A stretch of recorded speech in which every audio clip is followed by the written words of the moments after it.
بسم اللہ الرحمن الرحیم، اللہم صلی علی محمد وعلی آل محمد۔ میں ہوں محمد مظہر اقبال چٹھا ایڈوکیٹ، اور آپ دیکھ رہے ہیں میرا یوٹیوب چینل مظہر چٹھا۔ تو آج میں ایک انتہائی اہم اور سماجی نکتے کی طرف آپ کی توجہ دلا رہا ہوں، جس کی وجہ سے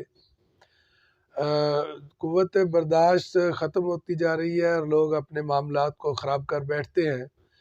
خاص طور پہ یہ اثر جو ہے وہ فیملی معاملات میں بہت دیکھنے میں آیا ہے کہ فیملی کے معاملات میں میاں بیوی دونوں برداشت سے کام نہیں لیتے اور اپنا گھر کو اجاڑ بیٹھتے ہیں۔ تو ان کی حد تک انہیں تو اپنا مستقبل ماں باپ کو نظر آ رہا ہوتا ہے کہ اگر وہ یہاں سے طلاق لے گی تو کسی اور سے شادی کر لے گی، اور باپ بھی اسی طرح سوچ رہا ہوتا ہے کہ وہ اگر اس عورت کو چھوڑ دے گا تو وہ کوئی دوسری عورت جو ہے اس کے ساتھ شادی کر لے گا۔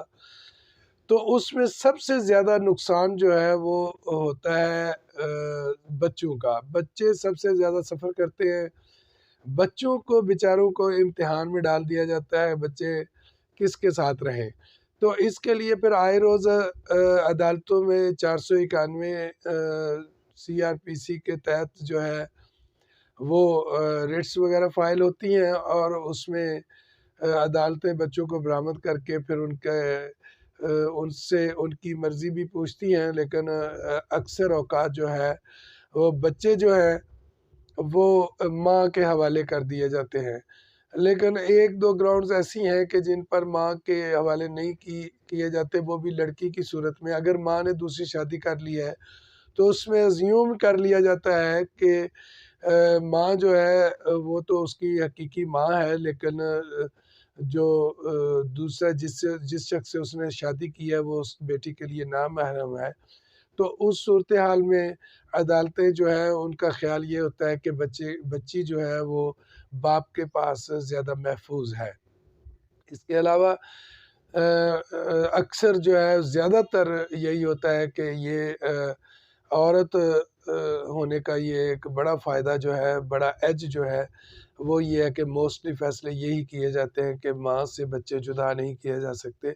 انسانی ہمدردی کے تحت یہ بات ہے بھی ٹھیک کہ جو ماں ہے وہ ظاہر ہے کہ بچے کو ماں کی زیادہ ضرورت ہوتی ہے، ماں بچے کی پہلی درسگاہ ہوتی ہے، اور اگر حالات کچھ مختلف ہوں تو اس میں پھر عدالتیں جو ہیں وہ ایک اپنا اختیار رکھتی ہیں، وہ اپنا فیصلہ سنا سکتی ہیں۔ تو اسی طرح کا ایک فیصلہ جو ہے وہ عدالت کے سامنے اسلام آباد ہائی کورٹ کے سامنے پیش آیا، تو اس میں جسٹس سردار اعجاز اسحاق خان صاحب نے یہ فاطمہ اختر خانم ورسز جنید اکبر میں یہ فیصلہ کیا کہ اس میں جب عدالت میں ان کی بیٹی جو ہے وہ 9 سالہ بیٹی تھی، 9 سالہ بیٹی تھی، اس کو جب پیش کیا گیا تو عدالت نے آبزرو کیا کہ یہ بیٹی جو ہے وہ انتہائی کمپوز انداز میں اور انتہائی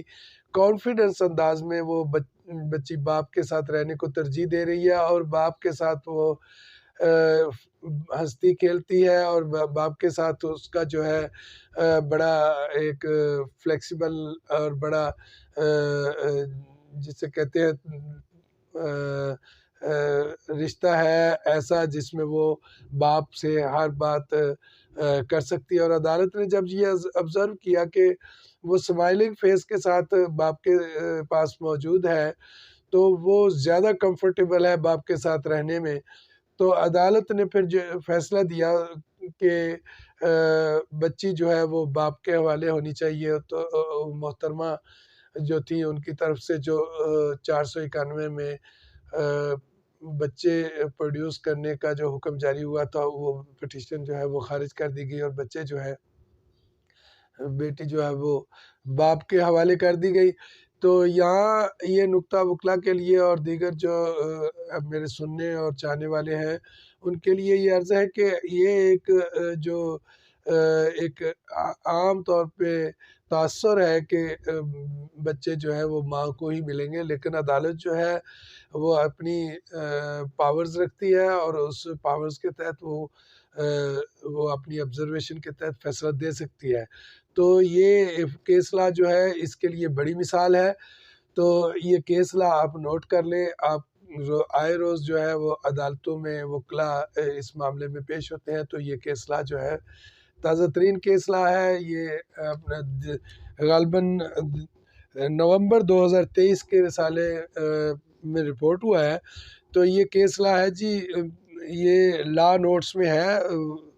تو پی ایل جے 2023 اسلام آباد نوٹ 172۔ تو یہ فیصلہ ہوا جی، ریٹ پٹیشن نمبر تھی 2726 2023۔ تو اس کا فیصلہ ہوا ہے 14/9/2023، یعنی تازہ ترین یہ ججمنٹ ہے۔ اگر کوئی اس سے پہلے کوئی ایسی کوئی ججمنٹس ہیں جس میں ان چیزوں کا خیال نہیں رکھا گیا، تو یہ ان سب کو سپرسیڈ کرے گی، اور یہ ایک کیس لا کی بہترین وضاحت ہے، اور اسے آپ نوٹ کر لیں۔ میں دوبارہ عرض کر دیتا ہوں، پی ایل جے 2023 اسلام آباد نوٹ 172۔ تو امید ہے یہ میری کاوش، میری یہ ریسرچ آپ کو پسند آئی ہوگی۔ تو اگر پسند آئی ہے تو میری ویڈیو کو لائک کر دیجئے گا اور شیئر کیجئے گا، تاکہ دوسروں کو بھی اس سے آگاہی حاصل ہو۔ اور میری آخر میں گزارش ہے کہ اگر آپ کو یہ لگتا ہے کہ یہ چینل جو ہے آپ کے لیے مفید ہے، اور اس چینل سے مفید باتیں جو ہے وہ آپ کو ملتی ہیں، تو پھر پلیز میرے اس چینل کو آپ سبسکرائب کر کے مجھے شکریہ کا موقع دے سکتے ہیں۔ اسی کے ساتھ اجازت چاہوں گا۔ اللہ آپ کا اور میرا حامی و ناصر ہو۔ Thank you. اللہ حافظ۔